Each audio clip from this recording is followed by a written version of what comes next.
What up, and welcome to Off Screen, your 7-day ultimate guide to all things cinematic. We got animals, we got fairy tales, and we got large, sweaty men crashing cars and setting explosions. So, strap in, we're off to the movies. Boom. Groovy. Welcome to Off Screen, I'm Van Connor. My guest this week, my fellow talk radio, film critic alum, Mr. John Hurn. Welcome back as always, Johnny. Hello, happy popcorn eating to you. So, fun week to be had. And do you know what? Actually, a bit of film news. You might appreciate this. Okay, go. After 45 years, this week, Robert Evans, the legendary producer, has parted ways with Paramount. Well, that's unusual because normally, people in big studios like that, they last about 5 years and then they're out. The first thing they do is negotiate their severance package because they know it's going to happen. But 45 years. That's some going. That is. And that's an iconic producer. Absolutely, right there. He's the kid, isn't he? They always call him the kid. Not anymore. He's an old man. Now, he looks an awful lot like Robert Vaughn, actually. I used to find it really weird that Robert Vaughn never played him in anything. Well, maybe now. Well, I'm not going to have that chance. But did you ever see the animated series they made about Robert Evans? No. Where he would fight crime and he'd fight Kim Jong-un and characters like that. It was called Kid Notorious. And it was insane. I believe Robert Evans actually provided his own voice for it. It was bonkers. And a weird thing I discovered, his last film was How to Lose a Guy in 10 Days. Oh, okay. Yeah. Who would have thought that one? Okay, so let's talk about other bonkers films, because there's a biggie out this week. Oh, yes. And I don't think they get any more bonkers than the Fast and the Furious franchise. No. What was the last Fast and Furious you saw? Number 2. Number 2? Yep, I watched the first one. I enjoyed the first one. Yeah. I watched the second one. You did not enjoy the second one? Didn't enjoy the second one because it was exactly the same as the first one. It was a bit like The Hangover, it's just in a different place. How dare you in any way insinuate the second even comes close to being like the first one? The second is just dreadful. Oh, it's rubbish, yeah. And then I saw bits of the third one. Was that Tokyo Drift? Yeah, and I thought, future. Hang on a minute, this is just the same as the last one, as the same as the one before. It's just set in Tokyo now. And I kind of gave up after that. I just couldn't be bothered. You sound like you're describing the Step Up franchise. You know, like exactly like that. I'm describing any franchise. I suppose in your mind that is technically true.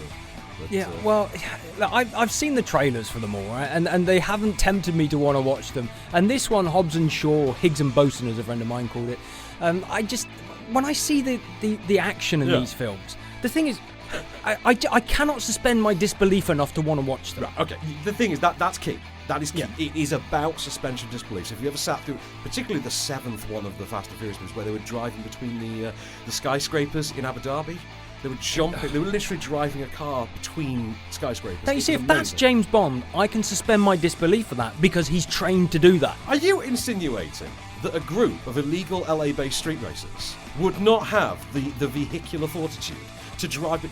I might be suggesting that. Okay, yes. So this movie has taken it in a whole different direction, though. So downwards, yes. As you know, the original Fast and the Furious is Point Break. You know, that's what that movie was. Yeah. This is Tango and Cash. Oh dear. Oh yeah. And it is exactly as ridiculous in that kind of context as Tango and Cash is next to Point Break. So if you think these movies are silly, strap in, because they're about to get serious. So this takes place, this is the most recent entries, current day. Luke Hobbs, who's the Dwayne Johnson, he was always the lawman character. He's off being a single dad and just a general tough guy and being Dwayne Johnson. Right. His role in life is just to be Dwayne Johnson. That's all nothing wrong with that. He lifts weights like Dwayne Johnson. He hashtags like Dwayne Johnson. He wears those really nice headphones like Dwayne Johnson. And meanwhile, over in London, you've got Deckard Shaw, who's the rogue spy, who was the villain in some of these movies, who's now kind of an anti-hero. Jason Statham's character. Oh dear. To put it bluntly, Dwayne Johnson is the big ice-cold can of whoop-ass. Jason Statham is the champagne problem, as he calls it. They are brought together, these two antagonistic men who cannot stand the sight of one another, when Shaw's sister, an MI6 agent, is implanted with a deadly virus to keep it out of the hands of a rogue super soldier played by Idris Elba, named Brixton, who refers to himself as Black Superman a couple of times, which is just amazing. And they have to go on the run, protect her from this evil would-be assassin who's coming for them no matter what. Now, I've got a clip that's kind of going to describe this insanity for you. You want to tell me just what in the fresh turkey hell we're dealing with here? Long story. It's a ghost. It's supposed to be dead. 8 years ago, I put a bullet through his brain. Great. So we're being chased by the Terminator. I don't think he's gonna make it. Well, I don't think you can see over the steering wheel. Buckle up, fat boy. I'm gonna save your life again.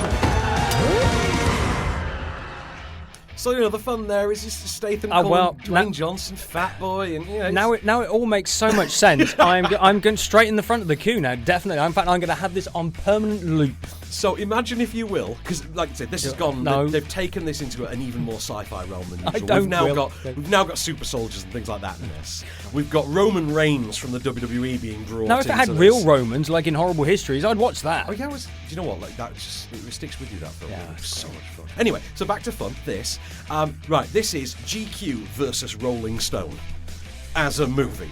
That is what they've done. It is Tango and Cash does Mission Impossible 2, does a bit of demolition. If it was Jason Statham and Dwayne Johnson bashing each other over the head with a GQ and a Rolling Stone, I would watch that. I bet you that gets done. I bet you that gets done on the junket circuit. I bet you that gets done. But no, this is ludicrous. It is bonkers. Don't go into this expecting that this is where the series is going to start making sense again. It isn't. This has taken it to a whole other extreme. But actually, it's kind of a clever film when you consider what it represents. When it is, let's take the biggest star of the franchise, who also happens to not be the lead, and actually see what happens when we let him be the lead. So Vin Diesel can have the old school series. All right. Dwayne Johnson's got his, and believe me, they set this up to continue. Of course they do. In the same way that Fast and the Furious is ending with 10, I would expect the same of Hobbs and Shaw at this stage. Brilliant fun. I had a great time. I whooped, I cheered, I laughed. I think it's about 2 hours 10 long or something like that. Well, it would be a lot quicker if they didn't have all the slow-mo in it. Yeah, but if you've got that much baby oil, you need the slow-mo. You can't phone that in. The thing is, it's like, if you have it in real time, you can kind of see a little bit of the danger when somebody jumps from one speeding car to another. But when you slow it down, it's so obvious that they're not actually doing it. Can I just point out, did you ever see the one with Helen Mirren cameoed? No. Helen Mirren cameoed in one of these Why? as Jason Statham's mum. Okay. And she went full Peggy Mitchell on it. It was terrific. And she's back in this, and she's got more to do, and she's just a delight. Doesn't she have anything better to do? How dare you? Judi Dench had her Vin Diesel franchise. Let Helen Mirren have her Rock one. What were technically a Vin Diesel franchise. The only good thing to have come out of this film was it was during the making of this film that Dwayne Johnson got the idea to do Fighting With My Family. No, that was Furious 6. That was Furious 6. He doesn't even have that. I will tell you the best thing to come out of this film. The best thing to come out of this film is a song by Idris Elba that is played over the end of this movie. That is the theme song to it, and it contains the lyric, "I've got a monkey on my back and I call it Brian." So, in the meanwhile, Mr. Hurn, I enjoyed that. It's obviously not for you. Why don't you tell me in the next 2 minutes about Photograph? Photograph is a really interesting, beautiful Indian film. Does it have car chases? It doesn't have car chases. Okay. It's about a photographer, a tourist photographer who takes pictures of tourists outside monuments in Mumbai, and then has a little portable printer and he prints pictures of them. I was going to say, this is a foreign language one. It's in Hindi, yeah. And he is by himself. He's quite happy, but his grandmother is concerned that he hasn't yet found a bride, and so he pretends that he has a girlfriend. And he pretends this girlfriend is one of the people that he's taken a picture of, a young Indian woman who he just happened to want a photograph taken. And then he finds out that his grandmother's coming to visit him from the countryside. And so he has to try and find this girl. Yeah. And he eventually manages to track her down and persuade her to pretend to be his fiancée. It's a hell of a convincer, that one. And of course, well, she's this sort of quite wealthy middle class family. They're very sort of mismatched, but of course they end up they fall for each other. Fly. And it's a very obvious story. It's in no way in any way an original story, but it's so beautiful because it's shot in and around Mumbai, and the light, the images, the way that it's done it's very gentle. It's quite long. It's an hour and 50 minutes. But given the title and the character's occupation, is it shot sort of with a photographer's eye, would you say? Yeah, it's very, very cinematic. Yeah, it's beautifully done. And, it's a very gentle film. It's about as opposite to Fast and Furious as you could get. I will say that. I mean, we've literally got it on the screen. We've got Idris Elba diving between moving lorries. Yeah, in slow-mo. If that was in real time, that would look all right. Mate, I tell you, they asked us not to say certain things about the film. And there's some ridiculous things that I just can't even, just blow your mind. I can't even mention. Honestly, it is insane. But Photograph, I'm going to check that out. That did intrigue me. Hobbs and Shaw as well. Hobbs and Shaw is on release now. It's Thursday, August 1st, rated 12A. Photograph is Friday, August 2nd. I believe that's 15. Yeah, I think so. Right, stick around. We're back with more cinematic fun.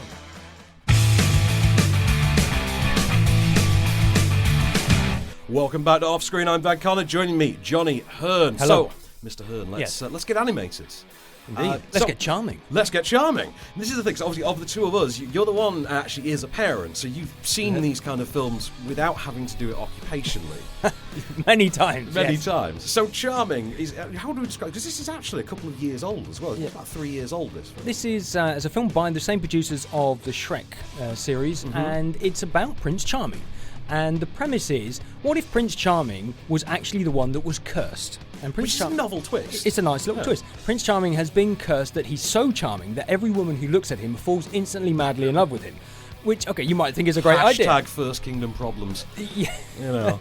The problem is that being a sort of dashing, charming prince, he's gone off and rescued certain people, such as Snow White and Sleeping Beauty, Cinderella one? and Cinderella, yes. Yeah. And of course, they've all fallen madly in love with him. So he's agreed to marry all three of them. So he's engaged to these three women, all of whom are princesses, none of whom know that they're engaged to the same guy. And he also, as part of his curse, he has to meet the woman of his dreams. He has to settle on one, doesn't he? Who actually is the right one. He has to find the right one, which of course he can't find because every woman falls in love with him. So how does he know who is the love of his life? Until he meets this thief. Yeah, of course. Of course, he knows. The one who would naturally be Gemma Arterton if this was live action. Yeah, you know, absolutely. That one. Yeah. And of course he then realizes and starts pursuing her, and she causes the mess with the other three princesses in a very funny scene actually where she confronts the three of them and gets them to explain their story. Have you got a picture? and they each tell their story, which is the traditional fairy tale, and you think actually that's really messed up the way that they say them. Well, I'll tell you what, we've got a clip. This should set the tone rather nicely, I think, for us. Prince Charming, it is time to choose your one true love and liberate all others from your spell. Piece of cake. Kiss me now and save us all. Does this normally work for you? Only with every other lady in the land. Wow! Well, that was different. So determine which of these three princesses is my true love. The fate of my entire kingdom depends on it. Your kingdom's in luck, because I can take you to it. We leave at once. Oh, hey. It's got a little bit. It is faintly charming. It is quite charming, yes. Yeah. I mean, for me personally, I think it's miscast in the title role. I think Wilder Valderrama doesn't quite have the vocal charm, effectively. It's not strong enough. likable. Yes. No. Yeah. I found him a bit weak, especially when you looked at the voice casting that was going on with all the female characters, which was actually pretty out there and bonkers, and I kind of liked it. It was people like Avril Lavigne and Sia and Nia Vardalos, and John Cleese turns up in there as well. But Wilder Valderrama does seem out of his depth, and that's a shame. Yeah. I think it's not quite as good as it could be. No, I think the concept's pretty good. I'll go with It's that. a great idea. The story's fine, but it lacks that kind of that extra layer, that extra depth that say Shrek had, or other really good kids cartoons, films like the Pixar movies that they go to a much different level than this. It just operates on a different wavelength. Yeah, it's it's kind of a pale imitation of those. It's fine for what it is, but it's nowhere near as good as the top level of animated films. No, I absolutely agree. I'd say I had fun with the concept, but I didn't have too much fun with the film itself. The film was fine, and I would never watch it a second time. No, it's fine for younger kids. It's it's not one of those films where an adult can watch it with a kid and the adult gets as much out of it as the kid does. It's a kids movie. Yeah. Okay, so one that's definitely not a kids movie. No. Oh God, no, it's not a kids movie. No. Let's talk about Animals then. Yes. This is also out Friday, August 2nd. Charming, by the way, rated PG. Animals, very much a 15. In fact, I'm frankly surprised it even got that. This does push it, I think, at times slightly into the. Yeah, but there's not any violence, and there's not any real strong sexual swearing, and there's no kind of extreme drug taking, things like that. So that's why it doesn't get an 18 certificate. I mean, there's graphic public urination at one point. Hey, it's Okay, so this see that every Friday night on the street. Very true. This then stars Holiday Granger, yes, who is in 2 movies now in UK cinemas because Talent to the Bees is still out. Yes, and I will say this is the better of the two, I think. Yeah, she plays this sort of hard-drinking, party-going girl who, with her best friend, they've been doing this for 10 years, and they show no signs of letting up. but kind of they're in their 30s now, and so it's got to come to a point where they're going to have to give up their wild partying ways. Well, this is the idea that's sort of being forced down upon them, I think, by their relatives and friends and the people getting married, people are having children, And I think Holiday Granger's character then meets and enters into a new relationship, meets a man, starts seeing him, and of course, a very serious, very talented pianist, but a very serious guy who doesn't really go out drinking a lot, and almost the exact opposite of her. I mean, has this pretensions of being an author. She wants to write a book, but in 10 years she's only managed to write 10 pages. Yes, that's the thing. And then she meets this guy who is this virtuoso pianist who goes on these great tours and is an absolute genius on the piano and very dedicated to what he does. And he kind of inspires her to try and write and better herself. But in doing so, it drives a wedge between her and her best friend, who she happens to share an apartment with. I tell you, we've got a clip of pretty much that flaring up. Here we are. Isn't marriage part of the whole system we've been railing against all these years? The stuff you do because you feel you should rather than because you actually want to? Yeah, but I do want to marry Jim. No, you don't. You've just been conditioned to feel that if you don't, your life is somehow less valuable. Let's just have a drink. Why don't you try one on? We can do a montage! Marriage, by definition, is archaic and oppressive. What about gay marriage? Is that a proposal? If I could marry you, Tyler, I would. I wouldn't marry you. I wouldn't put you through that. So I really like Alia Shawkat in this as well. So Alia Shawkat, obviously the very American best friend. And I thought this worked on a number of levels. For me, I liked it as a sort of bridging point between Fleabag and Broad City. I thought it fit nicely as a sort of Venn diagram of certain elements of both of those franchises, those series. It's funny. I mean, there are some great setup moments, and the two main casts are absolutely sensational. No, they really play the comedy. They are absolutely terrific. I just felt it kind of lacked something in the second half. The first half is great 'cause it's full of energy. You see them, they're going out and they're having this great time, and even when the story kicks in, when the guy Jim turns up, it's fine, and you know where the story's going to go, and that's okay. But it just, for me, it sort of ran out of somewhere to go in the second half of it. It didn't have enough to sustain. You see, for me, I kind of liked it, but it had a certain nihilism that I actually really appreciate, and I think that I like, especially in the third act, it just gets to that why would you be Spider-Man anymore problem stage of just how much can one person have heaped on them, and it becomes a very miserable movie. Actually, it is. Yeah, it is. It kind of has overtones of With Nell and I, which is an unfair comparison because that's one of my favourite films of all time. But it's sort of like that. It's two people whose friendships coming to an end. And they can't continue with the partying and the hedonistic lifestyle anymore. There's almost an element of Once Upon a Time in Hollywood. Very much, yes. Very much. We'll talk about that in a few weeks. I had a great time with it. Directed by Sophie Hyde, based on the novel by Emma Jane Unsworth. Yeah, she wrote the script as well. She did, I believe. Yeah. And actually, the previous film that Sophie made was a film called 52 Tuesdays, which I really liked, and that was a great concept movie, whereby it was shot sort of part documentary, part drama, and it was shot once a week on a Tuesday over an entire year. Yeah. And it followed a transgender man transgending into a female, and the relationship between him and his daughter as he goes through this process.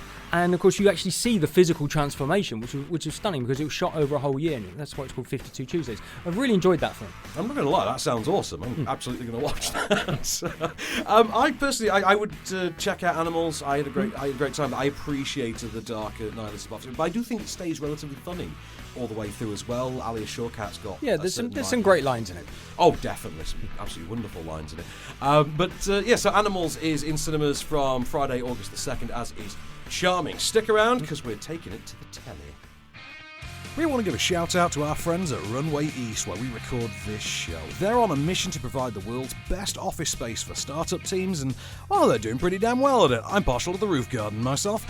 They're in London Bridge, Soho, Moorgate, very zen places to work. Give them a peep at runwayea.st. That's runwayea.st.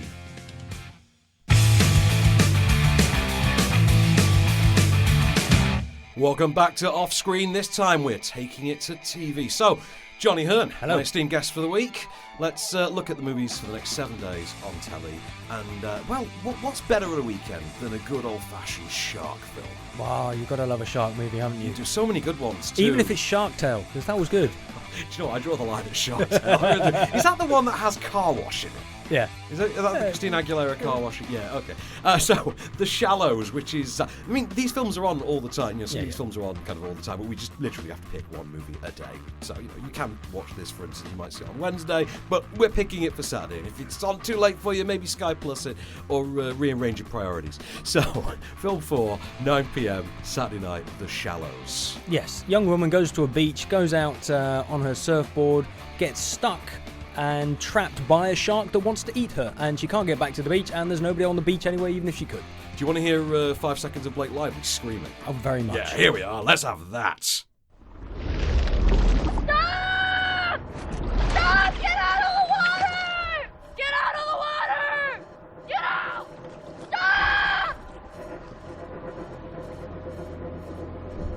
Go back! Shark! Don't worry about it. There's small sharks here. Stop! Stop! Get out of the water! Get out! Go back! Get out!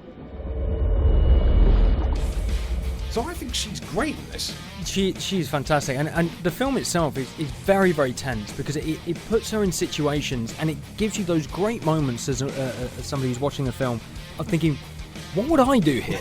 That's it, isn't it? How would I get out of that situation? Oh no, don't do that. No, do that. Don't do that. All the way through, it's like, well, I'd be dead by this point. Well, quite probably. But yeah, I think most of us would be. But yeah, it's one of those great films of, do you risk doing that? Yeah. Because if you fail, you get eaten by the shark. I mean, it's one of those things. It doesn't matter what she just decides to do. Yeah. If she fails, she gets eaten by a shark. I mean, it's a very fine line you've got to tread when making these decisions. And she sells it. And absolutely. And as an audience, watching it, you really kind of go along with her, and it's a very, very tense movie. Also, interestingly enough, one of 2 movies this week, I've just realised this, is directed by Juan Collet Serra.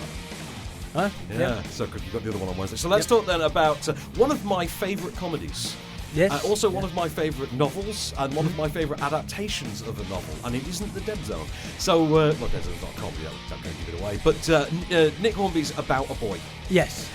Starring Hugh Grant, adapted for the screen, starring Hugh Grant, starring Rachel Weisz, and a very young Nicholas Hoult. I think that was his first film, introducing Nicholas Hoult. I believe that was introducing him, yes. And he's brilliant. Yeah, very good, and he's gone on to have a sensational career, and quite rightly so. Indeed, he has. So this is the story of Will Freeman, which is not an accidentally chosen character name, who is an eternal singleton, who just lives. He's got more money than common sense. His father wrote a Christmas hit single, and he lives off the royalties of that, which great. And he's just a shallow, fickle, hedonistic man. He has no interest in settling down or responsibility, and it's basically about the friendship that forms between him and a young boy, and how that basically threatens to unravel him into something resembling a regular person. I've got a clip for you of kind of where he starts in all this. How would you like to be Imogen's godfather? Seriously? Seriously. Mm-hmm. Well, listen, I'm really, really touched, but you must be joking. I couldn't possibly think of a worse godfather for Imogen. You know what I'm like. I'll drop her on her head at her christening. I'll forget all her birthdays until her 18th, when I'll take her out and get her drunk and possibly, let's face it, try and her. Well, no, I just thought you had hidden depths, Will. Oh, no. You've always had that wrong. I really am this shallow. Love it. That's so good. And that's what Hugh Grant does well. Play that sort of perfect Hugh Grant film in a way, isn't it? That sort of bumbling fool. You know what's a weird bit of trivia that we've sort of forgotten? I'm pretty sure this is the movie that he famously got rid of the centre parting floppy haircut for. Oh, I think this is because it was a big deal at the time, like the tabloids, that Hugh's getting rid of the haircut. And yeah, weird times. If only we lived in a time where tabloids weren't obsessed with trivial things like that. Everything does seem so naive now, doesn't it? So yeah, I had a great time. It's a great. I mean, Nick Hornby is consistently excellent in what he writes, and really the adaptations of his books are always excellent. So yeah, it's a fantastic film. Also stars a young Natalie Tennant as well from Harry Potter and Game of Thrones. I just forget that bit. And brilliant use of Mr. Cal's "Shake Your Ass."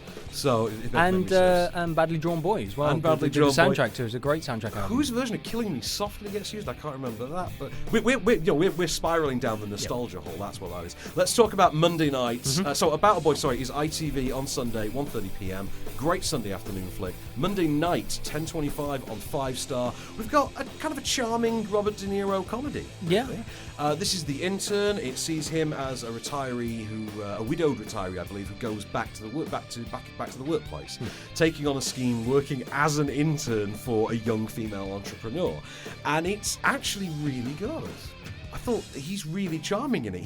And the movie makes a big deal about his old school charm, and actually De Niro does bring it in spades. I've got to give him. Well, this is him gone into the comedy world. He spent so long doing these kind of really hard hitting gangster movies and tough guys, and he's got to a point where he thinks, I don't need to prove anything anymore, and I can't beat people up anymore, so let's do comedy. And he's actually become a really funny comic actor. It's getting there, isn't it? I mean, there's a supporting cast though of really brilliant comedians in The Intern. Well, that always helps. And this includes Adam Devine, who's a personal favourite of mine. I'm a big fan of Workaholics. The other three guys from Workaholics is also in the movie Anders. He plays Anne Hathaway's husband. But you also get Andrew Reynolds and Zach Perlman and Nat Wolff. There's a great comedic cast in that, and also Renee Russo, who's always just fun to watch. Oh, she's great. I love Renee Russo. She turned up in, we're not supposed to give it away, but she did turn up in our film this year pretty prominently. She was rather good in that for the couple of minutes she got. Check that out though, 5 Star, 10:25 Monday. Tuesday night, 10:55. This is Neville. I love this film. I love the book as well. Cat's Eye. It's an adaptation of a collection of Stephen King short stories. And it's on the Horror Channel, 10:25. It includes one of my personal favourites, which is called Quitters Inc. It's adapted here, starring James Woods, back when you could still employ James Woods. Oh, okay. And he's a man who goes to a quit smoking agency, only to discover that they have some very, very dark methods. It is very twisted. Also includes The Ledge, in which a man is having a relationship with a married woman. The husband discovers it. Her rich, powerful husband discovers it, makes him walk the ledge of the skyscraper that they are in. It's really tense, really great. Does it work though? Because a lot of Stephen King stuff doesn't translate well to screen. Well, this works because it's in sort of 20-25 minute shorts. Right. And in that sort of sense, it's not really allowed to unfurl to the point that it goes off the rails. So it does work. I mean, if you've never seen it, absolutely check it out. Wednesday, our second One Coley Sarah movie of the week. Yes. So we've had Liam Neeson on a boat, a train. This is Liam Neeson on a plane. On a plane. Non-stop, obviously. Yeah. It's a Liam Neeson action movie, but set on a plane instead of set on a train or set in a truck or set in the desert or set in the... Was this one finding a terrorist? Or I can't remember. I've got a clip of it. Is it US Air Marshal who then gets framed for some terrorist act? So we've got a clip. Let's see if that pads it out for us. Hang on. Marinick, What the hell's going on there? the threat is real. I want you to stop doing whatever you're doing immediately. I have a suspect in custody. I need a background check. Seat 24E, Tom Bowen, B-O-W-E-N. You have unlawfully subdued innocent passengers, Marks. I don't have time You for called this. your supervisor before the flight and threatened What? him. He wouldn't book you an overtime flight, and you said you do what you have to I do. didn't threaten anyone. Is that right, Marks? I need to run a full check on Tom Bowen, seat 24E. Marks, damn. Now, you're wasting time. Marks, Agent Marks, you are hereby relieved of duty. Do you hear me? In 3 minutes, someone on this plane is going to die. Do you hear me? God bless Liam Neeson. Oh, he hams it up, but he hams it up so well. He's reached that Harrison Ford stage, haven't he? Where is my family? He's reached that Harrison Ford stage, absolutely. But I love Liam. I'm not a big action movie fan, but I love Liam Neeson action movies, and this actually was really good. I really enjoyed this film. They're always at least above average, aren't they? Yeah. So, okay, let's breeze really quickly through. So that's Film 4, 6:55, Wednesday. Film 4, 6:40 on Thursday, About Time. Richard Curtis does time travel. We've not got much time to go into it. I will say, great performances from Bill Nighy and Domhnall Gleeson. Yeah. Big fan of both of those actors. But it's a Richard Curtis twee movie. He either does twee movies or fun movies, and this is a twee movie. I think most definitely. So 6:40 Film 4 on Thursday. Friday night, 9 p.m. on 5 Star.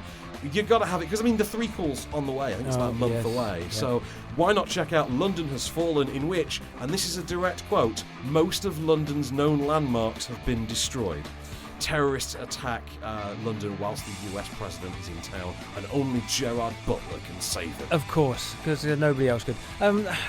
This one didn't work. I really liked Olympus Has Fallen. Yeah. Because it's set inside one building, and so therefore you can contain it. It's believable that terrorists could overtake the White House. But London Has Fallen doesn't work because it's London. It's too big. They can't take over London. London hasn't fallen. You can't realistically have a car chase in the centre of London. It simply wouldn't happen. This is why that Fast and the Furious movie didn't make sense either. And they just sort of hang out in Hyde Park for a bit, just sort of waiting for a helicopter to turn up as well. And it just was nonsense. It didn't make any sense. You know what? They made him out of bourbon and bad choices, as he claims in the movie.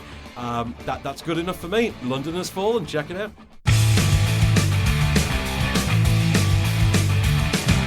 Welcome back to Off Screen, and we're moving to, I think, towards home entertainment platforms, we should say now. Home entertainment and streaming, which is still home entertainment, so just ignore me. Okay, so on DVD this next week, which is coming, we've obviously not put the dates in that right, so it should be Monday, August the 5th, I want to say? 1, 2, 3, 4, yeah, 5, yeah.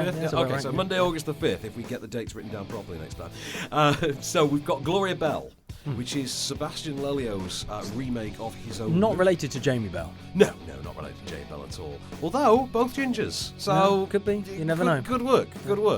So this stars Julianne Moore, and she's incredible in this.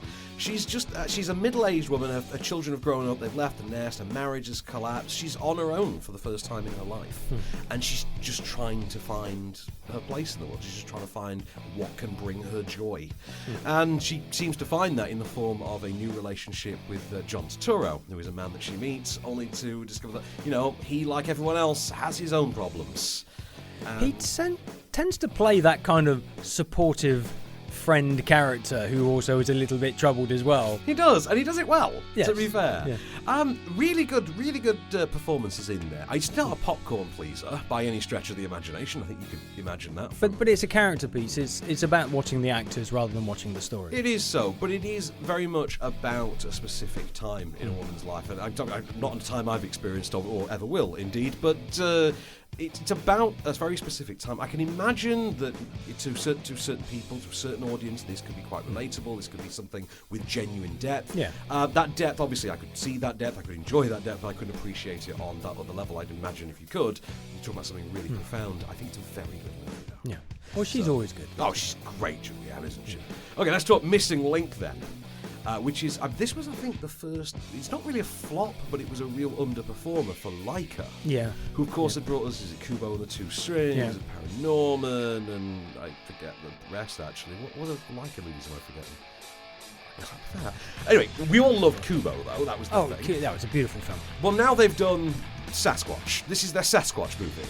And so this is about an explorer who goes off in search of the Sasquatch. The Sasquatch can, speak and interact, and it turns out has orchestrated this meeting with the explorer in order to basically get help in uniting with the Yeti, the rest of his people who aren't Yetis, as we said.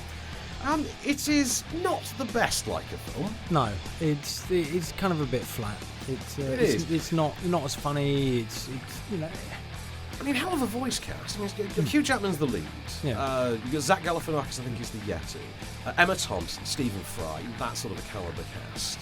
And I'm sure if you looked into it hard enough, Richard Ayoade is in there somewhere. That kind of a cast list. Because it's Leica, it's made very well. You can't deny that. No one makes a film. No one builds a film like Leica do. That stop motion is, it's between them and Arnold, really, for stop motion these days. And Missing Link, I had some laughs. I didn't have a great time, though. Yeah, it just comes down to the storytelling, really. We were talking about Charming earlier, where, it's a good, interesting concept, but the cast wasn't probably as good as it could be. And then you've got Missing Link, which has got a great cast, but the story's probably not quite as good as it could be. I think the thing with it as well is after so many great and inventive Leica films, because, Kubo is like no other film. You watch this and you think, well, that's a bit like Pirates in Adventure with Scientists, and that's a bit like that Wallace and Gromit that time, and that's a bit like... And it has all those... It feels derivative in a way that a Leica film generally doesn't, and I found that problematic with it. But if it is entertaining enough, though, and I think children will love it, and I think it's a good, proper, wholesome animated family film, so it's worth a check. I will talk about The White Crow, though, which is also yes. Yeah. So you were saying you wanted to see this but hadn't got to This see has been on my list for a long time, because I missed it when it came out a couple of months ago, and it's the film about Nureyev. So this is Nureyev. This is, I believe, written and directed by Ray Fiennes. Yeah. I can't remember the name of the actor who plays him offhand. Because he looked an awful lot. He looked an awful lot like Sebastian Stan. That's not the reason I couldn't remember him offhand, but he looked an awful lot like Sebastian Stan. But largely foreign language film. There are English components to it because it's about Nureyev's defection to the West, which I can't remember the exact year that happened. Was it the 60s? 60s, I think, wasn't it? I believe it was the 60s. Yeah. But this is Ray Fiennes' take on that. He also stars within the film as well. So he stars as the ballet instructor. And it is about his his journey to Berlin with the ballet company and his not seduction by the West, but his de-seduction of Russia, in a sense. They don't really play it as the West corrupted. They play it as actually Russia overstepped. And well, his performance is genuinely terrific. His name, incidentally, Oleg Ivanko. Thank you, I could not remember. Of course. That. I will point out also in this movie, Adele Exarchopoulos from Blue is the Warmest Colour is in this movie, which that creates problems for me. So I can't stare directly at Adele Exarchopoulos for too long. I lose all sense of time. And it's problematic. She's great in it. Is she? Yeah, well, she was really good in, and it's interesting that from Blue is the Warmest Colour, Léa Seydoux has gone on to have a sensational career, even being in Bond movies. Western, I think, though, Léa Seydoux. Mission Impossible as well. Yeah, she's she's gone on to do some fantastic things. And Adele hasn't. She's stayed, I think, more French. Yes. In a way. She stayed European, whereas I think Léa Seydoux went mainstream. I think of the pair of them, it seems to suit them to the ground. Yeah. But I would argue that Adele Exarchopoulos has more of the mainstream appeal to a Western audience. But to each their own. I don't make Bond films. I mean, is this worth watching? Because it's something that's been on my list, and it's one of those films. I think, I think this is going to be really heavy, quite stodgy, but it'll be interesting to watch, and I want to watch it. But it's one of those films. I want to say that I've watched it, but I don't particularly want to go through the process of watching it. It is actually very good. Is that justifiable? No, I think it's very good. I would definitely check this out. I think it's a film you would very much enjoy. The dramatic portions of it, the sort of character segments, sort of his relationship with Adele Exarchopoulos, and the sort of it's not a romantic relationship, sort of friendship. Yeah, that is really well developed and really well performed, and the pair of them sell the absolute hell out of it. The thriller aspect to it as well is genuinely terrifying. Now, obviously, we kind of know the end result. Yeah. But, it is about the journey less the destination. And the journey here is actually a pretty gripping one. His performance, though, absolutely worth checking out. Oh, then you've sold me. I will watch it. Ray Fiennes as well. When does he not bring it? Well, of course, he's also, great. What is Ray Fiennes' thing with Russia? What is that about? He's got a real thing about Russia. I just can't explain it. But, okay, so they're all out on DVD Monday, August 5th. Let's talk then. This is coming to Netflix. This is your streaming offering for it on Netflix on August the 9th. I don't know if you have any first-hand experience with the Rocko's Modern Life franchise at all. I don't know. Well, it's a classic of 90s Nickelodeon heyday, and is now returning for a one-off animated special on Netflix. The general gist of which sees the characters returning from a journey of several years in space to discover the world has moved on. Here's a clip of them discovering O-phones. Check it out! I got the new O-phone 8! Big whoop! I just got the new O-phone 9! This is a phone? But where are all the buttons? So it's back, Rocko's Modern Life. Indeed, where are the buttons on our phones? I'm looking forward to this very much. I think with all the 90s revivals we're having, I think this one, it makes sense to bring this one back. Well, I know nothing about it, so it's it's intriguing. He's a wallaby. He's a wallaby in a Hawaiian shirt. Well, who wouldn't be? Exactly. We've got Rugrats coming back. I mean, it makes sense to bring Rocko back as well. It's on Netflix August 9th, which is a Friday. I can't wait. I love a good bit of old school 90s animation. I want Ren and Stimpy back next. Yeah, remember Ren and Stimpy? That one? Yeah. Also, Beavis and Butthead came back as well, didn't it? Oh, Beavis and Butthead. No, there's a lot of nights. A lot of nights wasted watching that. But yeah, did you ever see that movie Airheads? Yeah. With Brendan Fraser, when Mike Judge actually is one of the callers into the station. He actually does Beavis and Butthead on the phone. God, I love that movie. So yeah, that's your lot for this week. Well, that's a very mixed bag, isn't it? Very, very mixed bag this week, I've got to admit. Although I'm a little disappointed cinematically that it's been quite a lax summer, really. There's not been anything outstanding. Okay, The Lion King, but there's been nothing amazing. We were saying actually at the screening the other night for this that this is kind of it for the summer now. It's this and Tarantino, and that's your summer. That's summer 2019 done. Yeah. So next summer we'll be in the 20s. Yep. Is it going to be the Roaring 20s again? I don't know. Okay, so that's all we've got time for this week. We'll be back next Friday with another 7-day movie guide for you. So another round of films for you to watch every day of the week. You can get more from me on Talk Radio, BBC Radio, and Me Movies on YouTube. Meanwhile, Mr. Hurn, also Talk Radio, early show with Paul Ross. Indeed. I review movies on Wednesday nights. Wednesday night, Thursday morning. And then I do the weeks when you're in France. Of course. So accordingly, I think you're in France this week. You're doing next week. We'll work it out. So this has been Off Screen. I've been Van Connor, and we out.